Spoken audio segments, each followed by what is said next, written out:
절씩 교독하시겠습니다. 각 사람은 위에 있는 권세들에게 복종하라. 권세는 하나님으로부터 나지 않음이 없나니 모든 권세는 다 하나님께서 정하신 바라. 그러므로 권세를 거스르는 자는 하나님의 명을 거스름이니 거스르는 자들은 심판을 자취하리라. 다스리는 자들은 선한 일에 대하여 두려움이 되지 않고 악한 일에 대하여 드나니 너가 권세를 두려워하지 아니하려느냐. 선을 행하라. 그리하면 그에게 칭찬을 받으리라. 그는 하나님의 사역자가 되어 너에게 선을 베푸는 자니라. 그러나 너가 악을 행하거든 두려워하라. 그가 공연히 칼을 가지지 아니하였으니 곧 하나님의 사역자가 되어 악을 행하는 자에게 진노하심을 따라 보응하는 자니라. 그러므로 복종하지 아니할 수 없으니 진노 때문에 할 것이 아니라 양심을 따라 할 것이라. 너희가 조세를 바치는 것도 이로 말미암음이라. 그들이 하나님의 일꾼이 되어 바로 이 일에 항상 힘쓰느니라. 같이 읽습니다. 모든 자에게 줄 것을 주되 조세를 받을 자에게 조세를 바치고 관세를 받을 자에게 관세를 바치고 두려워할 자를 두려워하며 존경할 자를 존경하라. 아멘. 앉으시겠습니다. 어렵죠? 그죠? 말씀을 읽어도 어렵잖아요. 왜 그렇게 서신서, 특히 노마서는 어려운지. 노마서를 이 번역되지 않은 원어로 봐도 어려워요. 정말 어렵습니다. 노마서가. 더군다나 번역된 글은 더 어렵잖아요. 그죠? 번역하면서 또 제대로 번역을 직역을 잘 했으면 조금 알기 쉬울 텐데 이 노마서 번역하면서 접속사 같은 걸 다 빼버려 가지고 그래서 더욱더 이렇게 말이 연결이 되지 않으니까 굉장히 어려운 것 같아요. 제가 오늘 말씀을 조금 더 여러분이 쉽게 이해할 수 있도록 이렇게 빼버린 어떤 접속사들 넣어서 이렇게 해석을 해드리도록 그렇게 하겠습니다.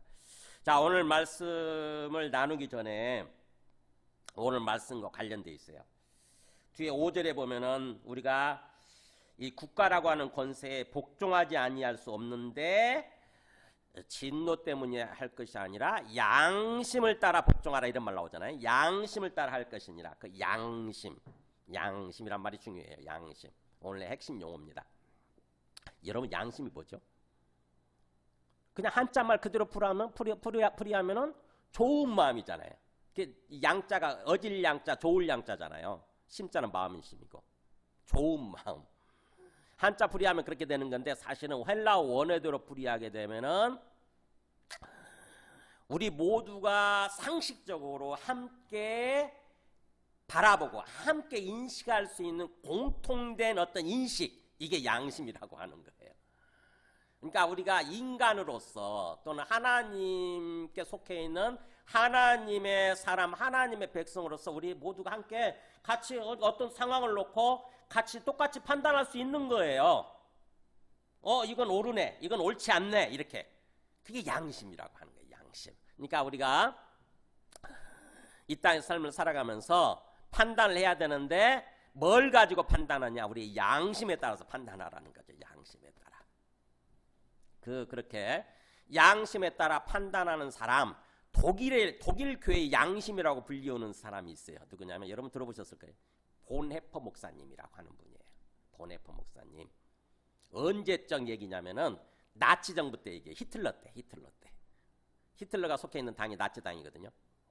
그때 히틀러가 무려 사람들을 얼마를 죽였냐면 유대인들을 약 600만 명을 죽였대요. 여러분 상상이 되십니까?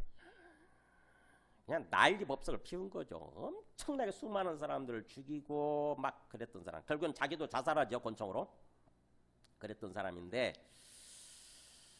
그 히틀러가 그런 식으로 뭔가 악행을 한 거죠. 악정을 펼친 거잖아요. 그죠? 악정을 펼칠 때 양심이 살아있는 교회, 우리 예수 믿는 사람들은 거기에 대해서 잘못됐다고 얘기를 해줄 수 있어야 되거든요. 당신 지금 잘못하고 있는 거다. 그렇게 통치하면 안 된다라고 얘기를 해줄 수 있었어야 되는데 독일 교회가 뭐라고 그랬냐면요. 히틀러에 맞장구 치면서 이런 식으로 표현했어요. 하나님은 우리 영혼의 구원을 위해서 예수님을 보내주셨는데 우리 독일의 경제적 사회적 구원을 위해서는 히틀러를 보내주셨다. 그래서 히틀러는 그리스도다 이렇게 표현했어요. 미쳤죠, 그죠? 히틀러는 그리스도다. 그 얘기를 듣고 보네프라는 목사님이, 이분 목사님이에요. 보네 목사님이 큰일 난다 이거는. 독일 교회가 양심을 따라서 판단해야 된다. 그래서 히틀러는 잘못하고 있다라고 이렇게 히틀러에 대해서 비판하고 그러다가 결국에는 죽어요. 교수형을 당합니다. 교수형. 그래서 감옥에서 1945년도죠. 그때가 감옥에 있을 때 그 보네프 목사님이 지은 시가 있어요. 거기다가 그걸 붙인 거. 오늘 선한 능력으로라고 하는 이 시를 지었는지 그걸 상황을 알고 들으면 정말 마음에 감동이 진한 감동이 밀려와요. 몇 년 전에 우리 교회에 다니는 어떤 집사님이 새해를 맞이할 때 이 곡을 저한테 보내주셨어요. 그래서 저는 이분이 이걸 알고 보내주셨을까 이런 생각을 했는데 들으면서 가사를 찬찬히 이렇게 생각하면서 들으니까 얼마나 마음이 딱 치료가 되면서 감동이 되는지. 독일 교회의 양심이라고 불려지는 보네프 목사님이에요. 독일 교회가 다 타락하고 부패하고 그렇게 히틀러에게 그렇게 할 때에 히틀러를 우상 숭배하고 그럴 때에 참 깨어있는 양심에 따라서 판단을 하고 결국에는 그것 때문에 순교한 그런 보네프 목사님, 그분이 지은 시입니다. 자, 오늘 말씀은요. 오늘 말씀 이 로마서 13장이죠. 로마서 13장은 12장부터 시작이 된다고 그랬죠. 그러니까는 로마서 8장까지가 복음이 무엇인지 구원이 무엇인지를 얘기하는 거예요. 복음이 무엇이고 구원이 무엇인가. 그 다음에 9장, 10장, 11장은 중간에 삽입되어 있는, 끼어들어가 있는 말씀이에요. 이스라엘 민족의 구원에 대해서 얘기하는 거죠. 사도 바울 입장에서 보면 자기 동족이 먼저 택함 받은 자기 동족 이스라엘이 그리스도를 받아들이지 않고 그래서 구원받지 못하고 있는 게 기가 막힌 거죠. 그래서 거기에 대해서 과연 어떻게 될 것인가, 우리 민족은 어떻게 될 것인가, 구원받을 것인가를 놓고 하나님께 질문하고 하나님의 답을 들은 말씀이 9장에서 11장이고 삽입되어 있는 거죠. 우리는 지금 그걸 뛰어넘었어요. 뛰어넘고 곧바로 이제 8장에서 12장으로 온 거죠. 12장부터 16장까지 마지막까지는 복음이 뭐고 구원이 뭐라고 한다면은, 복음이 그렇고 구원이 그렇다고 한다면은, 우리는 그 복음을 받아들여서 구원받은 사람으로서 이 땅에서 어떻게 삶을 살 것인가, 어떤 삶을 살 것인가, 복음에 합당한 삶, 구원에 합당한 삶은 무엇인가를 얘기해 주는 말씀이 12장부터 이렇게 시작되는 거예요. 그러니까 이 전체적인 문맥을 알고 말씀을 읽어야 말씀을 깨닫게 됩니다. 자, 복음이 뭐지요? 복음이 다시 한번 복습해 볼까요? 복음은 뭐가 기쁜 소식이에요? 복음은 기쁜 소식이잖아요. 영어로 굿뉴스. 뭐가 기쁜 소식이라고 그랬어요? 하나님의 아들이 이 땅에 오셨다고 하는 거, 그게 기쁜 소식이라는 거예요. 하나님의 아들, 하나님이신 거죠. 하나님의 아들, 하나님 아버지와 동일한 하나님 신이신 거예요. 절대 신. 그 하나님의 아들이신 분이 이 땅에 오셨대요. 그게 기쁜 소식인 거예요. 왜 그게 오셨어요? 왜 오셨어요? 우리를 구원하시기 위해서. 구원은 뭐예요? 하나님께로 되돌리는 거예요. 하나님께로 되돌리는 거. 우리가 하나님 모르고 하나님 없이 살아가던 그런 삶을 살고 있었는데, 하나님이 아들이 오셔서 하나님이 계신다, 하나님이 네 인생의, 네 생명의 주인이야라고 얘기를 해주신 거죠. 그러면서 자신의 죽음으로 우리의 죄를 깨끗하게 해주시면서 우리를 하나님께로 되돌린 거예요. 그래서 우리가 하나님께 돌아와서 이제부터는 하나님과 영적으로 교통하면서 하나님과 함께 삶을 살게 되는 거예요. 그게 구원이에요. 그게 구원. 구원이라고 하는 것은 죽어서 가는 것이 전부가 아니라, 구어서 우리 영혼이 가는 것은 구원받은 삶의 결과입니다. 결과예요. 우리가 구원받아서 제대로 이 땅에서 구원받은 삶을 살다 보면 자연스럽게 얻게 되는 결과일 뿐이고, 구원의 본질적인 의미는 뭐예요?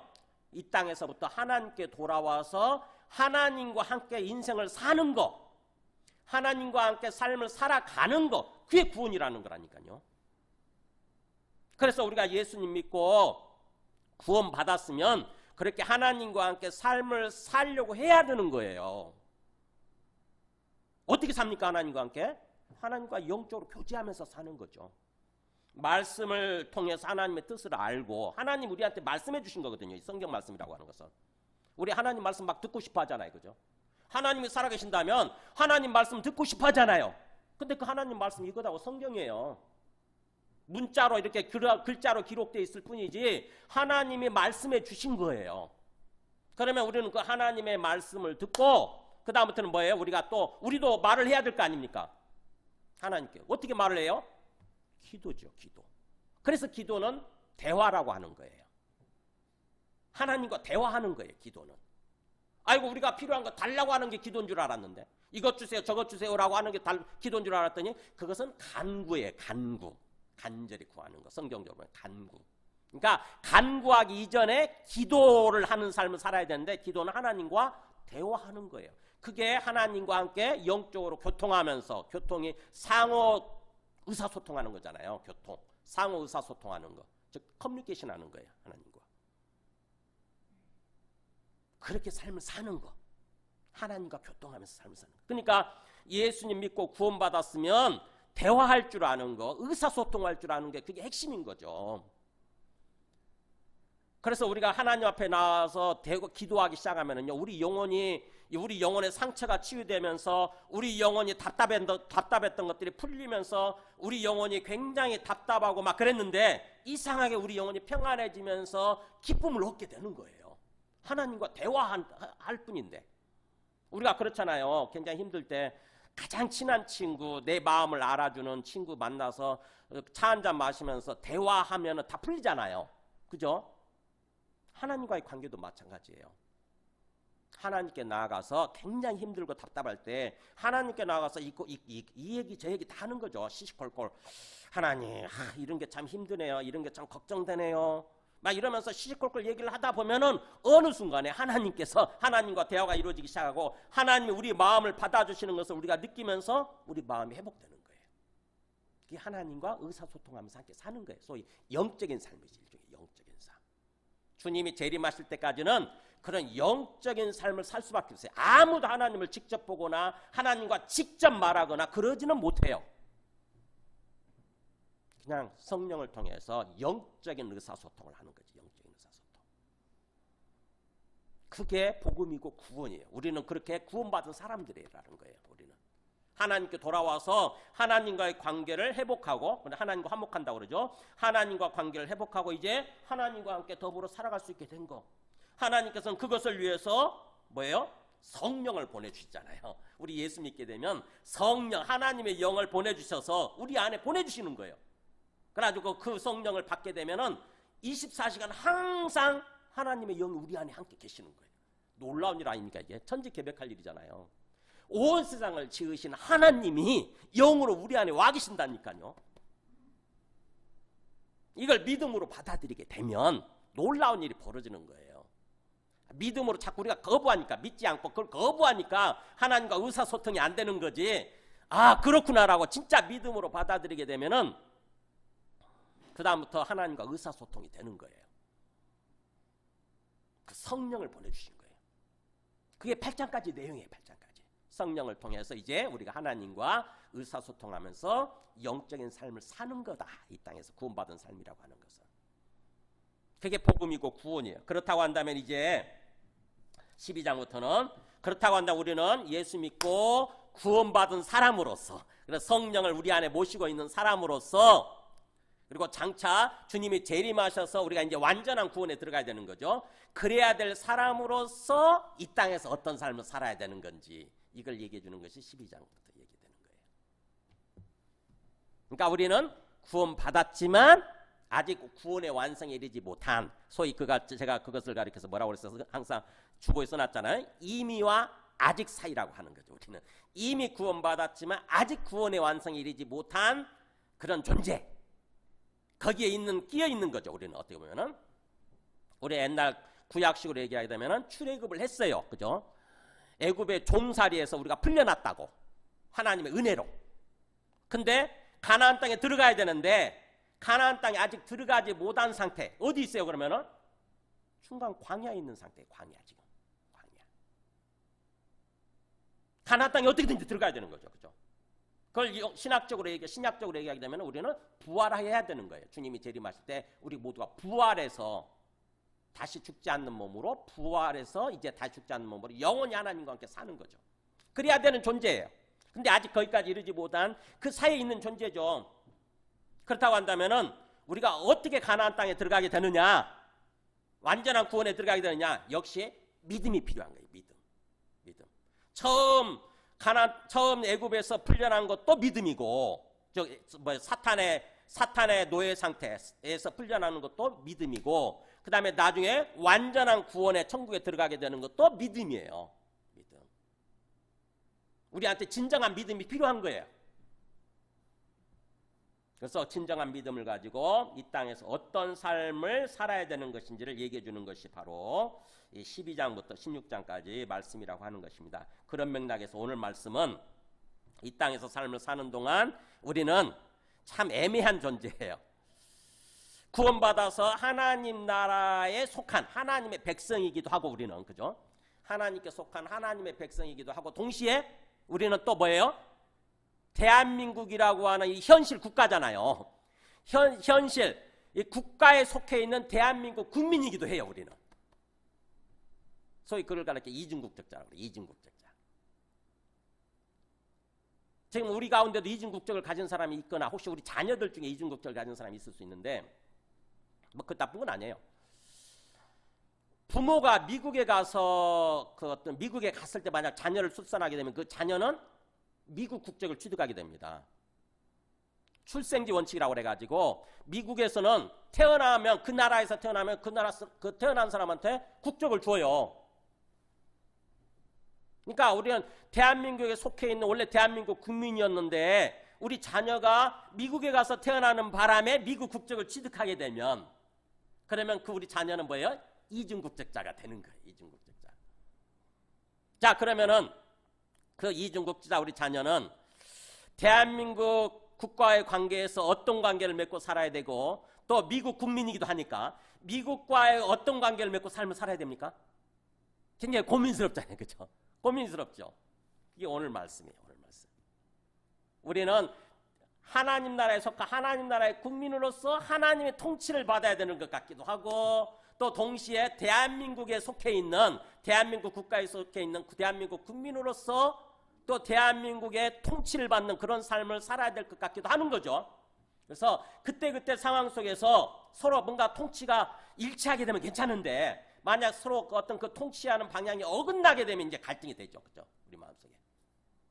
하나님이 이끌어가는 방식이 다르고 대한민국 어떤 그 왕 통치자가 이끌어가는 방식이 다르다고 한다면 그 상황 속에서 우리가 어디에 순종을 해야 되지? 이렇게 돼버리는 거예요. 그랬을 때 어떻게 해야 되느냐 하는 거예요. 어떻게 해야 되느냐. 자, 오늘 말씀에 그 얘기를 얘기합니다. 그러니까 굉장히 중요한 문제죠. 굉장히 현실적인 문제고 중요한 문제예요. 일종의 정치적인 판단, 정치적인 선택, 그런 것일 수도 있는데, 우리 사람에 따라서 난 조금 더 좀 보수적인 사람이다, 그런 사람이 있을 수 있죠. 마음속에 생각을 해보세요. 반면에 아니야, 나는 조금 좀 진보적인 사람이다, 이런 생각을 가진 사람이 있을 수 있죠. 그건 나쁜 거 아니에요. 잘못된 거 아니에요. 그냥 자기 어떤 살아온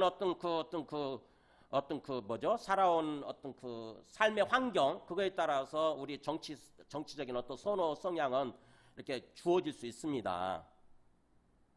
보수적인 사람이 잘못된 게 아니고 또 진보적인 사람이 잘못된 거 아니에요.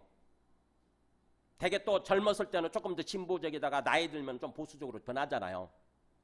그럴 수밖에 없죠. 그러니까 그게 잘못된 게 아니고, 중요한 것은 뭐냐면은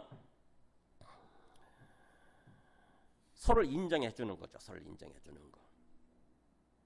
자, 오늘 말씀을 통해서 보세요. 우리가 그렇게 뭔가 이렇게 어떤 그 정치적으로 판단하고 이렇게 그걸 받아들여야 될 때 어떻게 삶을 살아야 되느냐. 오늘 말씀 한번 보세요.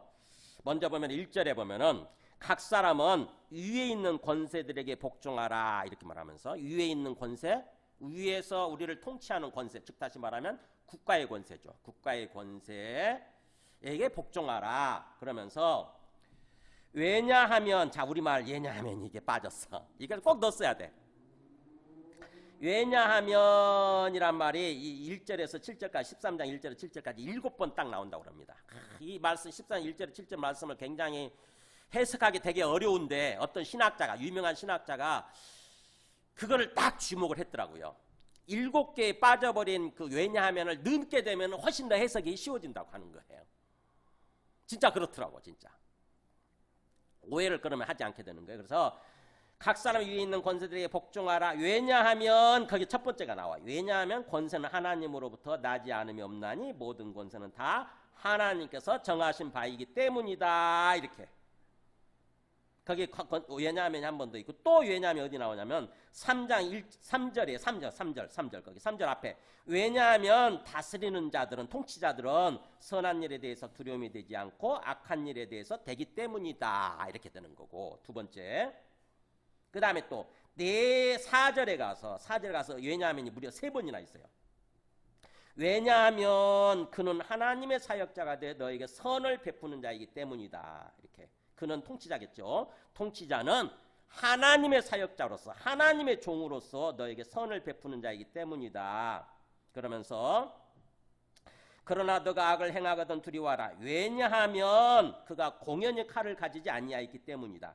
그가 공연히 칼이라고 하는 징계 도구죠. 징계 도구를 가지지 아니했기 때문이다. 칼을 반드시 쓴다고 하는 거죠. 우리가 잘못 행하게 되면. 그러면서 또 왜냐하면 곧이 왜냐하면으로 바꿔야 돼요. 곧 왜냐하면 그는 하나님의 사역자가 돼서 악을 행하는 자에게 진노하심을 따라 보응하는 자이기 때문이다. 그렇게 되고 그 다음에 6절에 가서 왜냐하면 너희가 조세에 세금을 납부하는 것도 조세를 바치는 것도 이로 말미암기 때문이다. 왜냐하면 또 왜냐하면 들어가요. 그들은 통치하는 자들이죠. 그들은 하나님의 일꾼이 되어서 바로 이 일에 항상 힘쓰기 때문이다. 이렇게 되는 거예요. 그러니까는 7번이 왜냐하면 들어가 있어가지고 그거를 넣어서 읽으면은 지금 무슨 말씀을 하고자 하는지가 딱 조금 더 들어와요. 그러니까 먼저 1절에서 각 사람의 위에 있는 국가의 권세에게 복종하라 이렇게 말씀을 하면서 왜 우리가 복종해야 되는지, 왜 우리가 국가의 권세에게 복종해야 되는지 이유를 얘기하는데 보세요. 이유가 권세는 하나님으로부터 나지 않음이 없기 때문이다. 국가의 권세라고 하는 것은 하나님 모든 권세는 하나님이 정하셨고 하나님으로부터 출발됐다. 하나님이 세우셨기 때문이라는 것입니다. 그러면은 보세요. 우리가 그리스도인으로서 하나님을 믿는 그리스도인으로서 국가라고 하는 게 그러니까는 뭐예요? 특정 정부, 뭐 문재인 정부나 윤석열 정부나 어떤 정부를 말하는 게 아니에요. 특정 정부를 말하는 게 아니라 그건 5년짜리 권력에 불과하기 때문에 5년 끝나면 다 없어지잖아요. 대한민국이라고 하는 고유의 국가를 말하는 거예요. 대한민국이라는 국가 존재, 국가 자체. 그거는 하나님이 정하셨고 하나님이 세우셨다고 하는 것입니다. 그러니까 대한민국이라는 국가에 우리는 순종해야 된다는 거예요. 복종해야 된다는 거죠. 왜? 하나님이 정하셨으니까. 하나님이 세우셨으니까. 그러면서 또 4절도 보세요. 왜 우리가 그렇게 또 통치자한테 순종해야 되느냐? 통치자는 그는 하나님의 사역자가 되어서 너희에게 선을 베푸는 자이기 때문이다. 왜 우리가 국가를 통치하는 그 통치자에게도 왜 순종해야 되느냐? 왜요? 그가 하나님의 사역자이기 때문이라는 거예요. 뭐? 저 사람 하나님 믿지도 않는 사람인데 어떻게 하나님의 사역자라고 그러지? 네, 하나님이 사실은 세우셨고 하나님의 뜻을 따라서 나라를 이끌어가도록 하나님의 뜻을 따라서 통치하도록 하나님의 종으로서 하나님의 사역자로서 하나님이 세우셨다고 하는 것입니다. 그 사람이 인정하든 인정하지 않든 간에 뒤에서 역사하신 거죠. 그러니까 뭐예요? 우리에게 보이는 통치자는 하나님의 종이고 하나님의 사역자이기 때문에 우리가 그 사람한테 순종해야 된다는 거예요. 복종해야 된다는 거예요. 그러니까 왜냐하면 넣게 되면은 확실하게 깨닫게 되죠. 그죠? 왜 우리가 국가의 권세에게 복종해야 되는지 또 국가의 통치자에게 복종해야 되는지. 하나님과 관련되어 있는 거예요. 하나님과. 4절 끝에도 그랬잖아요. 왜냐하면 하나님의 사역자가 되어서 악을 행하는 자에게 진노하심을 따라 보응하는 자니라. 통치자들은 그냥 단순한 어떤 그런 사람이 아니라 하나님의 종, 하나님의 사역자로서 악을 징계하고 선을 권장하는, 선을 격려하는 그런 사람들이기 때문이라는 거죠. 그것을 위해서 하나님이 그 사람을 세우셨다는 거예요. 그러니까 결국에는 왜냐함을 느끼게 되면은 먼저 우리가 순종해야 되는 이유, 복종해야 되는 어떤 이유, 전제가 되는 거죠. 전제. 국가의 통치자는 어떤 사람이기 때문이라는 거예요. 하나님이 정하셨고 하나님이 세우신 하나님의 사역자이기 때문이라는 거죠. 다시 말씀드리지만 특정 정부를 말하는 게 아니에요. 그걸 말하기 전에 뭐 문재인 정부나 윤석열 정부나 나는 문재인 정부가 싫으니까 이런 말 들으면 싫어 이렇게 할 게 아니에요. 나는 윤석열이라는 사람이 싫으니까 윤석열 정부에 협조해야 된다고 복종해야 된다. 난 싫어 이렇게 하면 안 되는 거예요. 그 사람들을 말하기 전에 대한민국이라고 하는 이 국가 그리고 대한민국이라는 국가를 이끌어가고 있는 어떤 그런 통치자 그걸 말하는 거예요. 사실은 특정 사람을 말하는 것이 아니라 본질적인 성격. 그러니까 내 정치적인 어떤 색깔, 내 정치적인 어떤 이념을 다 빼고 완전히 내려놓고 순수하게 그냥 하나님 말씀에 귀를 기울이는 거예요. 과연 모든 국가, 또 우리 대한민국이라는 국가를 하나님이 세우셨을까요? 사도행전 17장 24절 보여주시면, 자, 사도 바울이 복음을 전할 때 설교하는 가운데서 이런 말을 해요. 우주와 그 가운데 있는 만물을 지으신 하나님께서는 천지의 주제시다. 천지는 온 세상이겠죠. 하늘과 땅이니까. 온 세상의 주인이 되시는 분이시다. 하나님은. 그러면서 그분이 인류의 모든 족속을 한 혈통으로 만드셔서 온 땅에 살게 하시고 세상에 있는 모든 족속이죠. 모든 민족, 모든 족속, 모든 나라를 하나님이 원래 만드셔서 사실 한 혈통인 거죠. 아담으로부터 태어난 한 혈통인 거고 그러면서 땅에 흩어져서 딱딱 정해주신 거예요. 너희 민족은 여기서 살아라. 너희 민족은 여기서 살아. 그렇게 하셨다는 거죠. 그래서 온 땅에 살게 하시고 국가를 세우신 거죠. 그 다음에 그들의 연대를 정하시며 그 국가에 존립 기간이 있는 거죠. 존립 기간. 하나님이 정하신 기간이 있는 거예요. 그 다음에 또 거주의 경계를 한정하셨으니 여기서 여기까지가 너희 땅이야. 그렇게 딱 정리하셨다고 하는 것입니다. 그러니까 어느 지역에 국가를 세우시고 국가의 어떤 그 거주의 한계를 정하신 분이 바로 하나님이시라는 거예요. 사도 바울이. 우리가 인정하든 인정하지 않든 간에 사도 바울은 하나님의 뜻을 이렇게 전하고 있는 것입니다.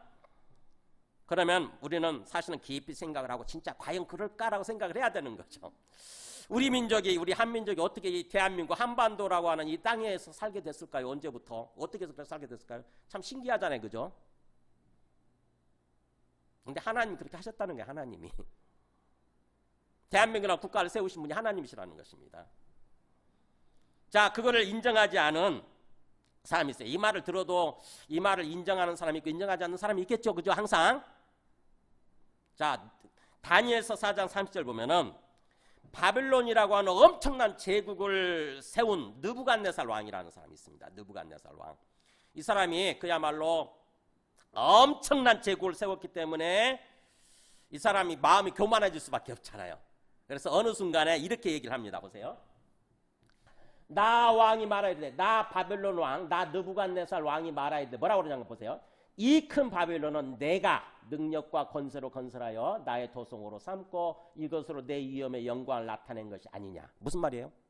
이 바벨론 땅덩어리 큰 제국은 내가 세웠다. 내가 내 군대를 동원해가지고 내가 세운 거야. 그러니까 내 나라야. 내 나라. 이런 거잖아요. 그죠? 그랬더니 그거를 하나님께서 위에서 듣고 계셨나 봐요. 그래서 바벨론을 통해서 일종의 일벌백계 차원에서 교훈을 주십니다. 뭐라고 말씀하시나 보세요. 하나님이. 이 말이 아직도 나 왕의 입에 있을 때, 그러니까 이 말이 끝나기도 전에 그런 뜻이에요. 내가 이 말을 하고 있는 동안에 하늘에서 소리가 내려 이르되, 하늘에서 갑자기 소리가 들리는 것입니다. 느부갓네살한테 뭐라고 하냐면은, 느부갓네살 왕아, 너에게 말하노니 나라의 왕위가 너에게서 떠났느니라. 뭐 네가 이 나라를 세웠다고? 또 교만하구나. 너는 왕의 자리에서 쫓겨나야 되겠다. 이런 말씀이에요. 왕의 자리에서 쫓겨나야 되겠다. 그 다음 말씀 보여줘보세요. 너가 사람에게서 쫓겨나서 들짐승과 함께 살면서 소처럼 풀을 먹을 것이요. 이렇게 되는 거예요. 그러니까는 아마 반역이 일어나겠죠. 그죠?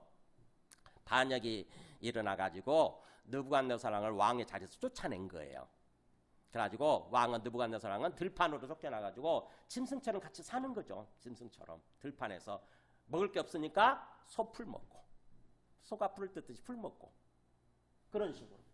여기 보면 나오잖아요.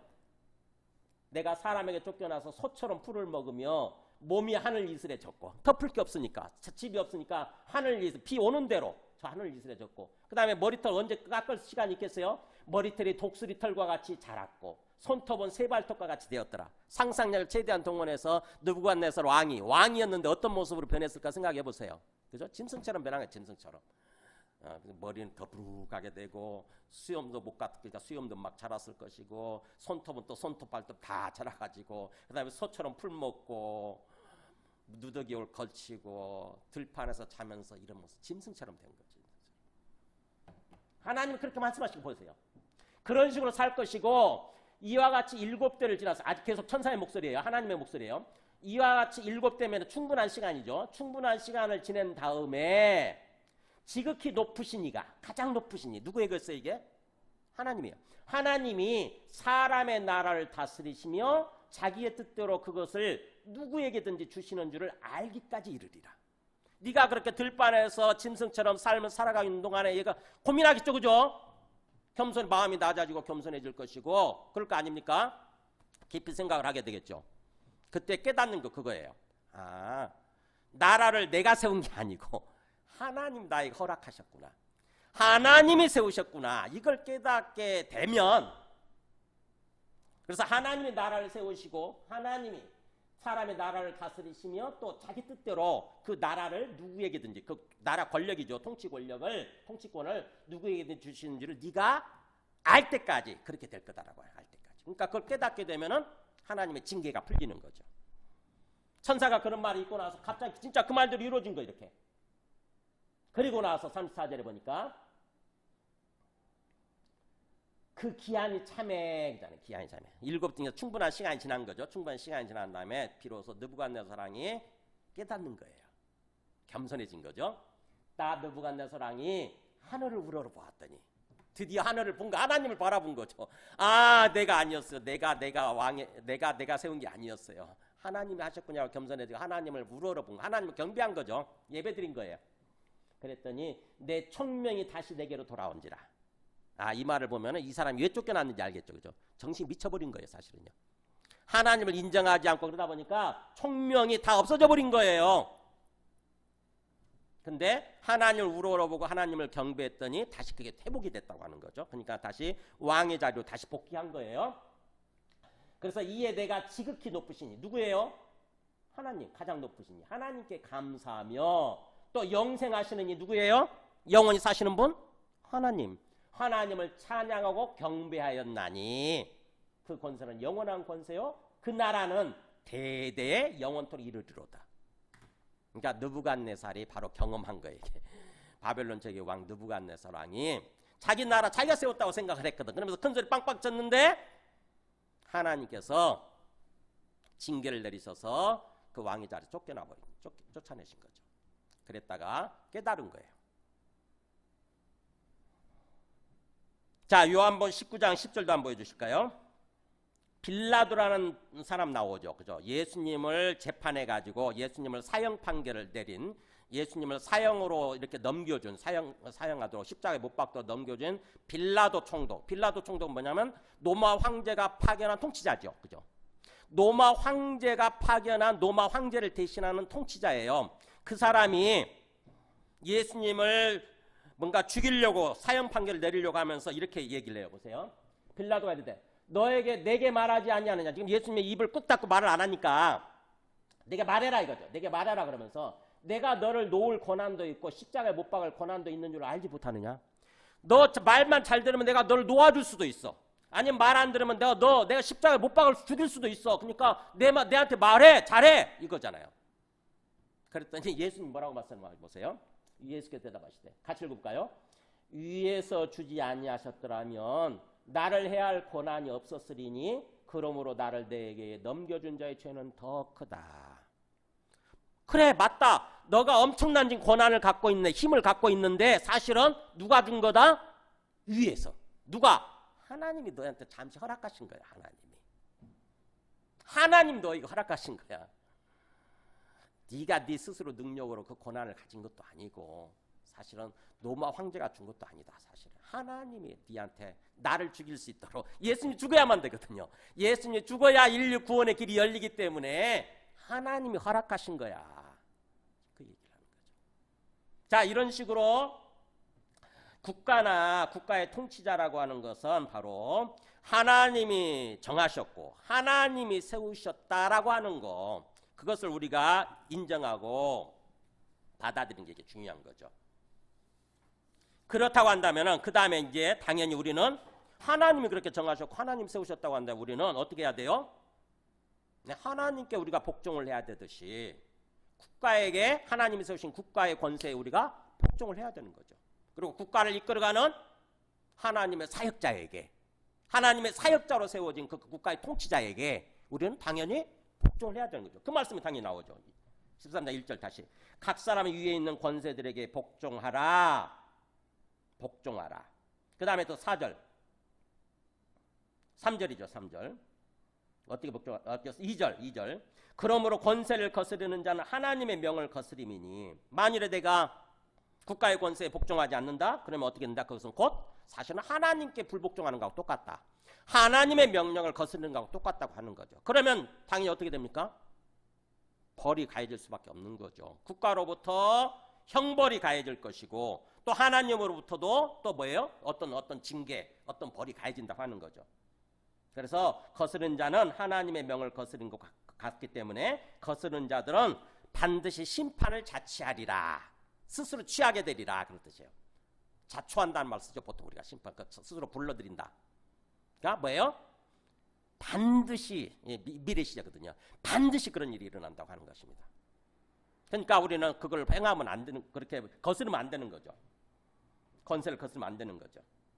그러면서 3절 보세요. 그래서 통치자들은, 왜냐하면 통치자들은 선한 일에 대해서 두려움이 되지 않고 악한 일에 대해서 대나니. 그죠? 국가를 통치하는 통치자들이라고 하는 것은 우리가 선하게 살아가면은 선한 사람을 뭔가 징계하고 벌을 가하고 그러진 않잖아요. 그죠?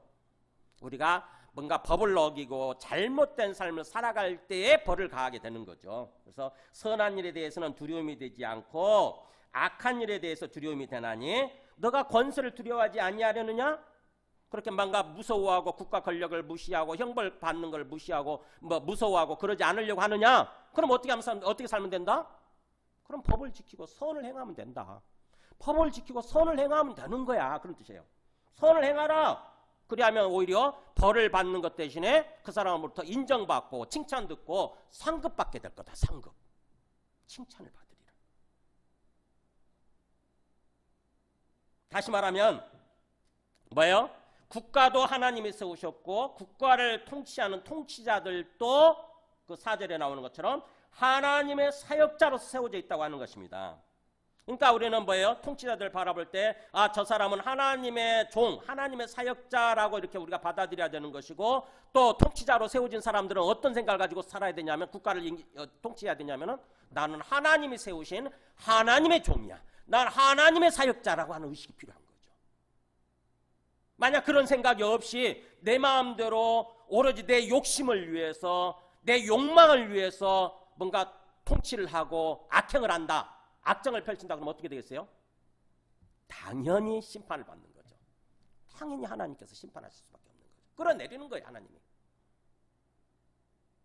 하나님이 어떤 사람을 끌어내리기도 하시고 어떤 사람을 세우기도 하시는 분이시니까 하나님의 뜻대로 통치하도록 하나님의 뜻을 펼치도록 사역자로 세웠음에도 불구하고 그 사람은 뭐예요? 그런 전혀 생각지 아니하고 오로지 자기 이익을 위해서 자기 욕망을 위해서 자기 자신의 어떤 권력을 위해서 그렇게 한다?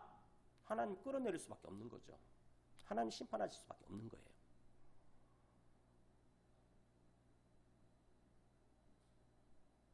그렇기 때문에 우리가 국가의 어떤 성도라고 하는 것은 우리 예수 믿고 구원받은 그리스도인 우리 성도라고 하는 것은 국가의 권세에 복종해야 되는데 항상 우리의 어떤 그 복종의 기준은 누구처럼 하는 거냐면은 복종의 모델 예수님처럼 하는 거예요. 마태복음 22장 21절. 자, 예수님이 어떻게 복종하셨나 보세요. 가이사에게 세금 바치는 것이 옳습니까? 옳지 않습니까? 이렇게 이제 그 예수님을 시험에 빠뜨리기 위해서 어떤 그 바리새인들이나 사두개인들이 와서 질문을 하죠. 그렇게 예수님한테. 예수님, 로마 황제에게 세금 바치는 게 옳습니까? 옳지 않습니까? 빨리 대답하세요. 그렇다고. 만약에 옳다고 그러면 세금 바치는 게 옳다고 그러면 어떻게 되겠어요? 당신은 로마의 앞잡이네. 이렇게 돼버리는 거죠. 마치 우리가 일제시대 때 친일파 일본의 앞잡이라고 그런 것처럼 친일파의 앞잡이가 되면은 우리 민족으로부터 그야말로 완전히 어떤 배척당하는 그런 삶을 사는 거잖아요. 예수님이 그래 로마 황제에게 세금 바치는 게 옳다 이렇게 얘기해버리면은 이스라엘 민족으로부터 배척당하는 그런 삶을 사는 거죠. 반대로 세금 바치면 안 돼 이렇게 얘기하면 어떻게 되죠? 로마 황제 이게 절대 세금 바치지 마 이렇게 하면 어떻게 되죠?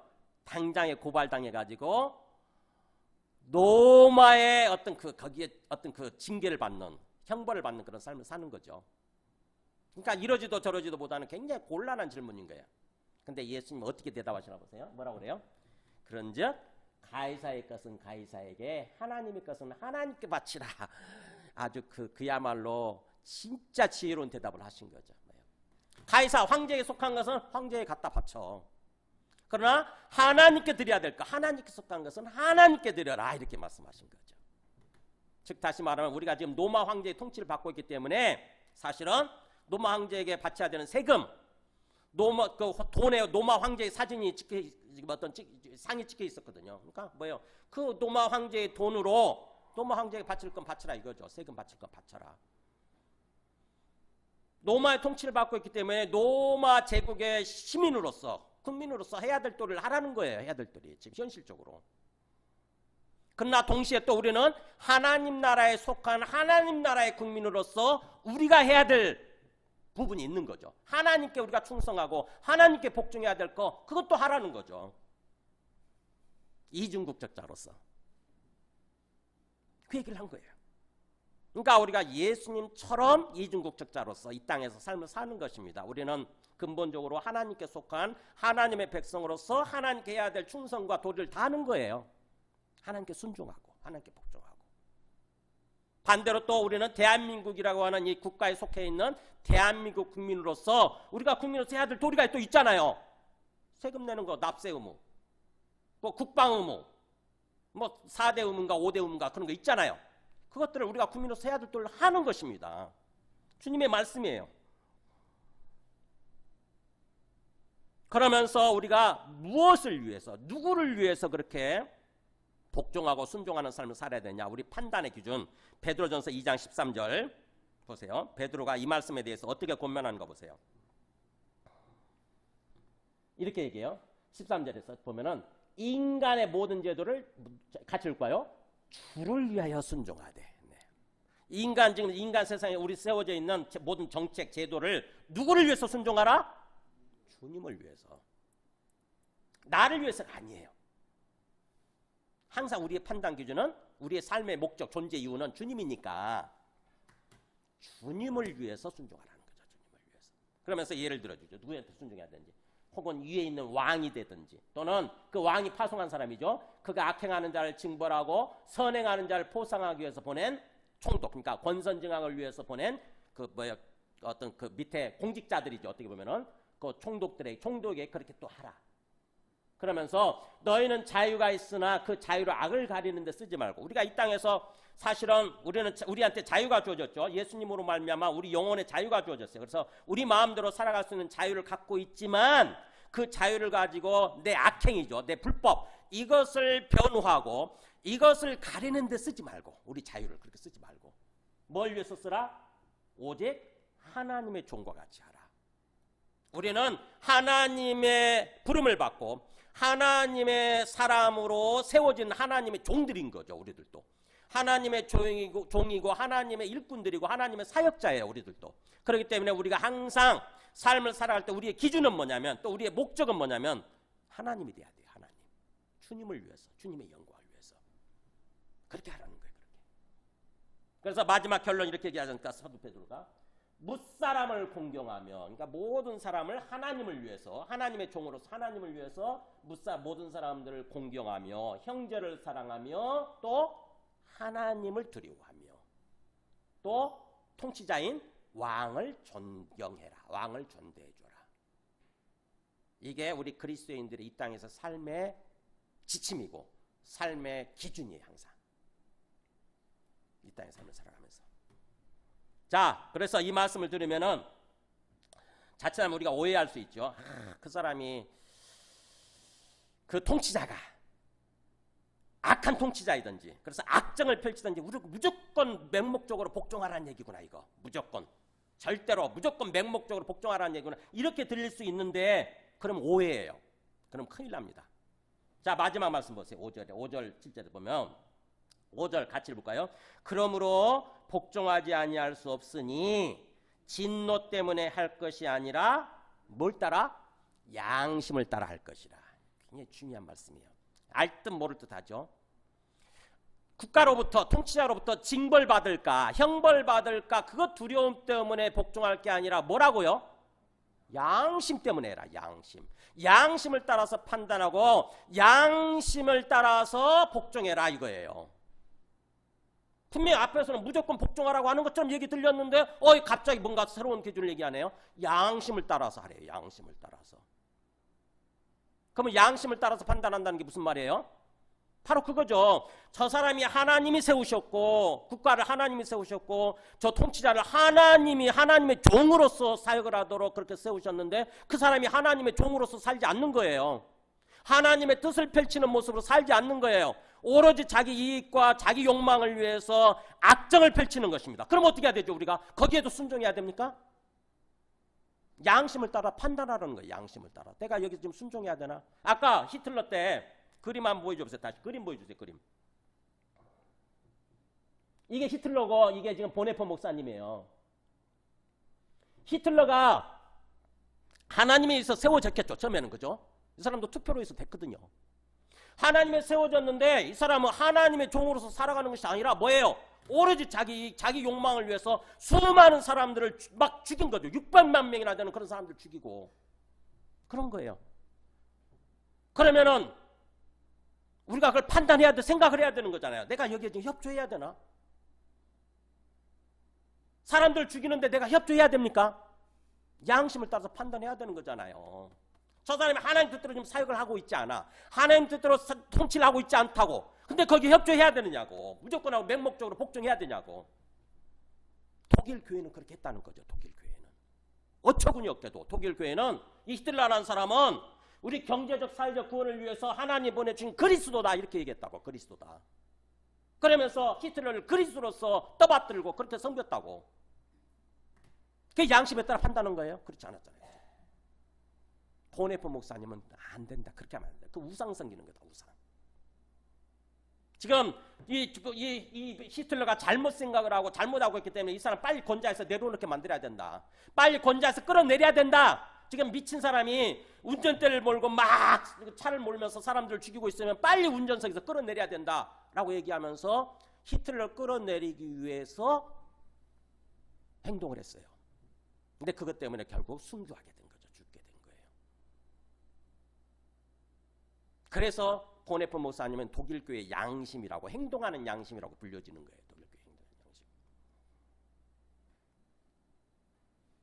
우리가 잘 생각을 해야 돼. 항상 국가의 관계에 있어서, 또 현실 어떤 그 국가 권력과의 관계에 있어서 내가 기본적으로 복종해야 되는데, 우리는 복종을 해야 되는데 무조건 복종이 아니라 정말 내가 이 상황 속에서 복종해야 되는가, 저 사람이 잘못 통치를 하고 있는데 복종해야 되는가, 양심을 따라서 판단해야 되는 거예요. 그 양심은 조금씩 다를 수 있기 때문에 어떤 사람이 양심에 따라 정말 기도하는 가운데 양심에 따라 판단했으면, 결정했으면 그 사람의 판단을 존중해 주는 것입니다. 또 우리는 존중해주고 기다리는 거예요. 서로 막 양진영으로 나눠가지고 무조건 너는 잘못된 거고 내가 옳은 거야 이런 식으로 싸울 게 아니라 사실은 그 사람의 고유 판단을 존중해주고 기다려주는 거죠.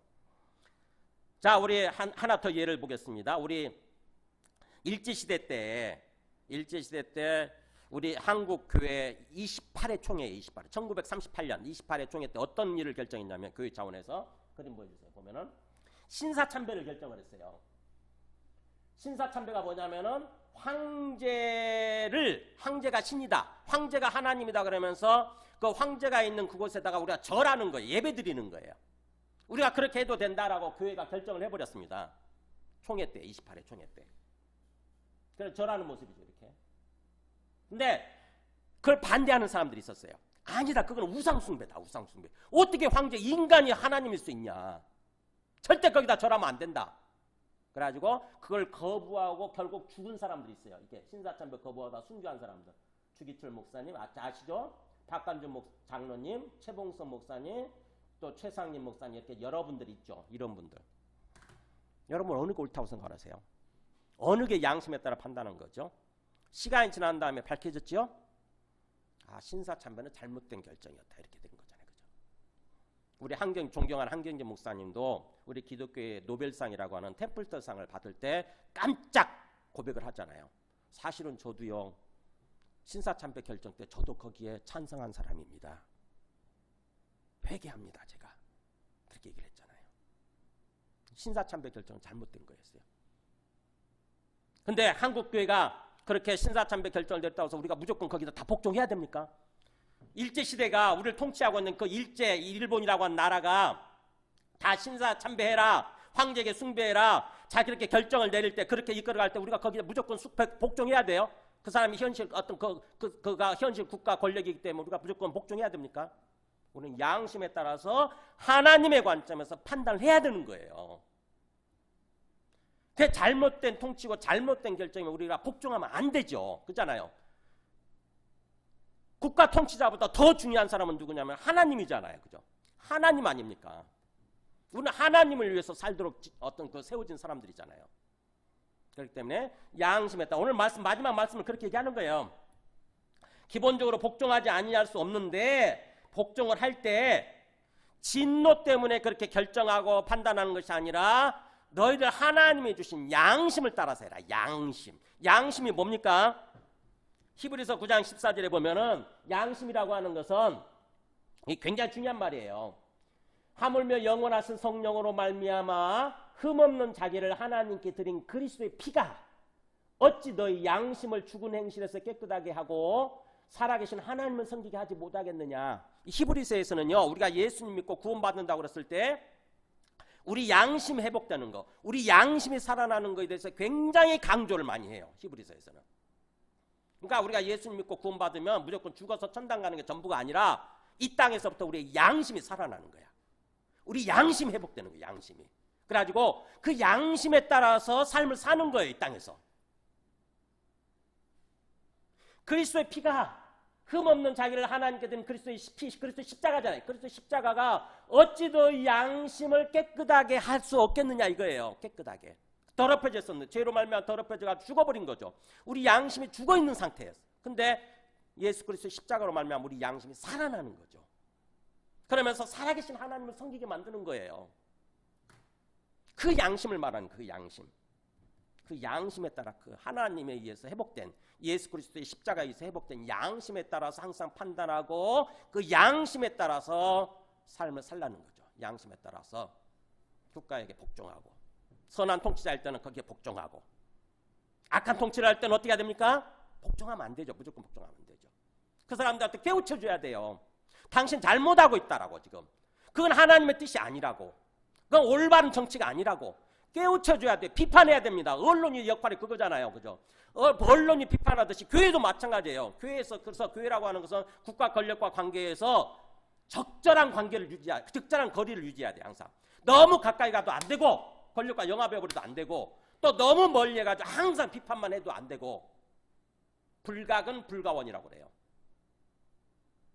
적절한 거리를 유지하면서 긴장 속에서 살아야 돼. 긴장 속에서. 교회라고 하는 거는. 근데 우리 교회사를 보게 되면은 항상 문제는 뭐냐면 하나님의 말씀을 모르는 사람들이 항상 너무 권력에 유착이 돼가지고 권력에 아부하는 그런 삶을 항상 살았죠. 그게 문제예요. 그게. 국가조창기도회라는 게 있잖아요. 전두환이란 사람이 대통령 되기 전에 국보위원장인가 그랬었잖아요. 국가보위 사령부 위원장인가 뭐 그랬잖아요. 그 사람이 막 떠오르기 시작할 때 국가조창기도회를 했는데 우리 목사님 한 분이 가서 뭐라고 그랬냐면은 전두환을 향해서 당신은 여호수아입니다 그랬어요. 당신은 떠오르는 여호수아입니다.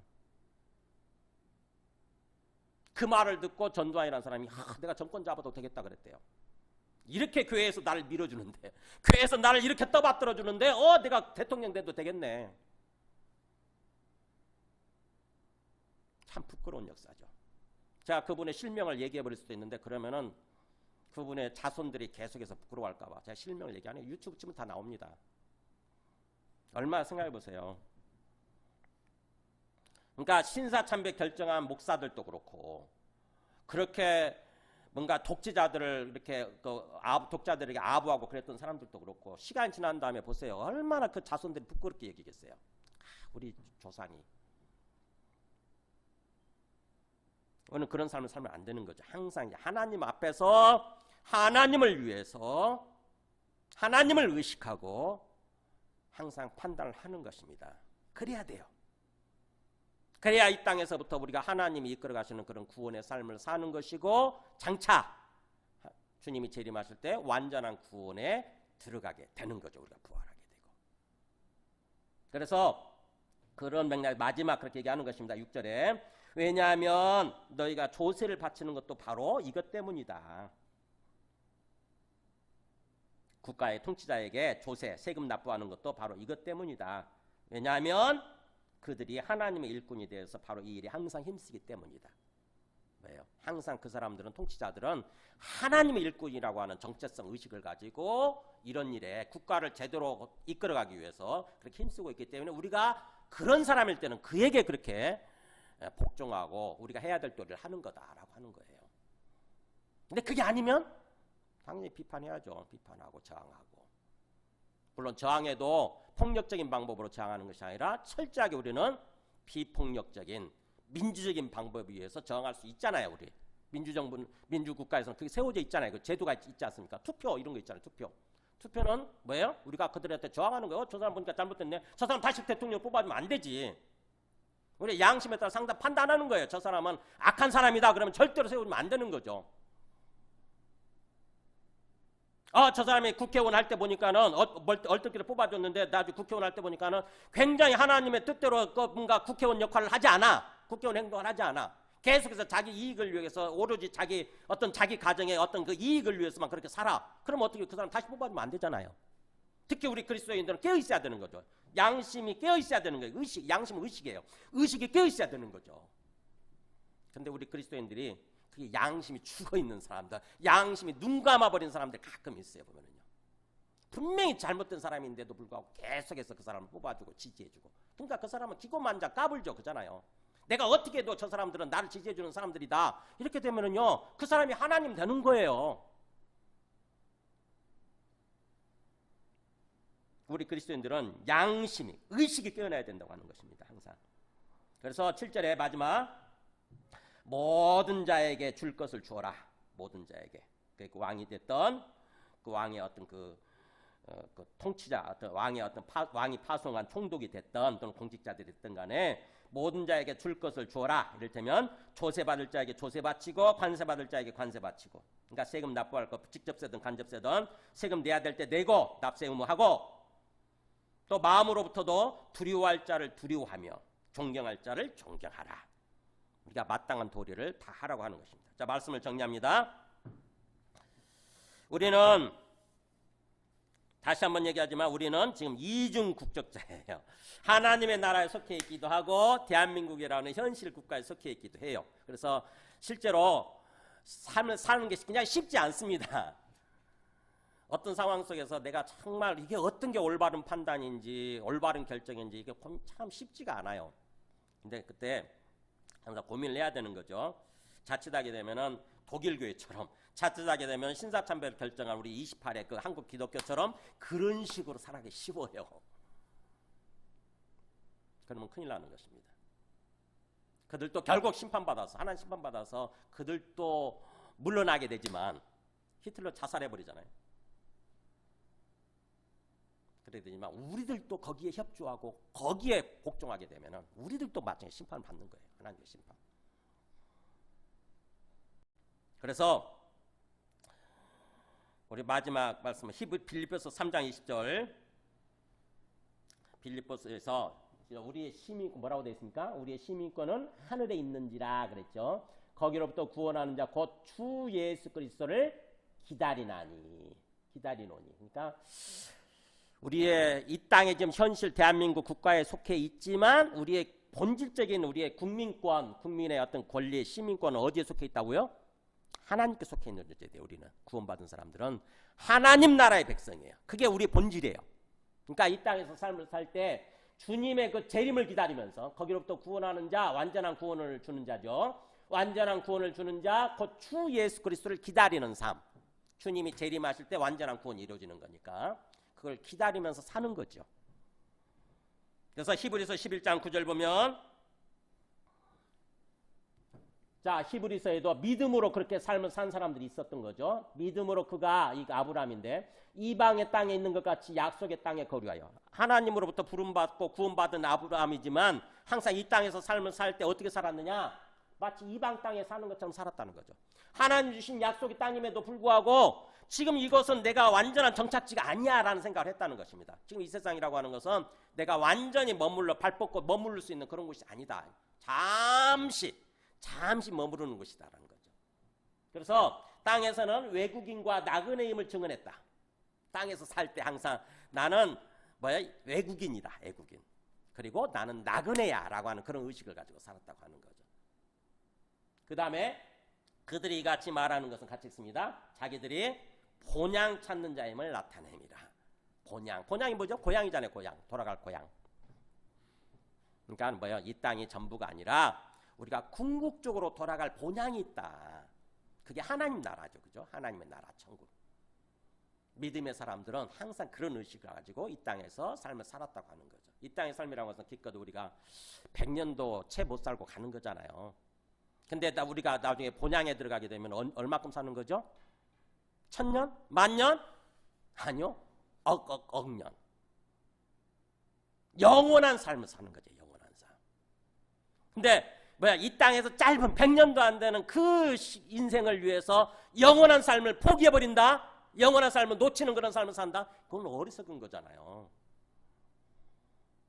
믿음의 사람들은 항상 영원한 삶을 생각하고 영원히 돌아갈 본향을 생각하고 이 땅에서 삶을 외국인처럼 나그네처럼 그렇게 살았다고 하는 것입니다. 그러니까 거기다가 우리 영혼을 팔지 않는 거죠. 잠시 잠깐 누리게 될 권력을 위해서, 잠시 잠깐 누리게 될 내 이익을 위해서, 내 욕망을 위해서 내 영혼을 팔아버리는 그런 삶을 살지 않았던 거죠.